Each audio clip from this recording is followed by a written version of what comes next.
Welcome to Jewelry and Metalsmithing, a hands-on course where you'll explore the art of jewelry making through creativity, craftsmanship, and essential design skills.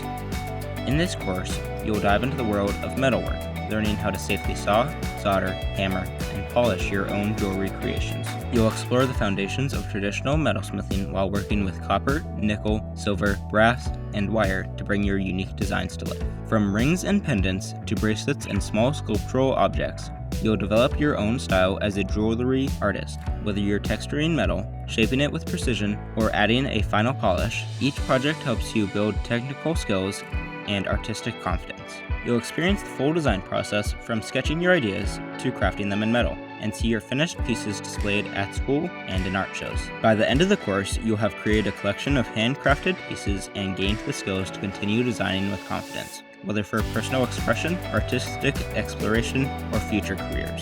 Join Jewelry and Metalsmithing today and build your skills at the bench while learning essential design techniques. Jewelry and Metalsmithing. Your art, your hands, your future.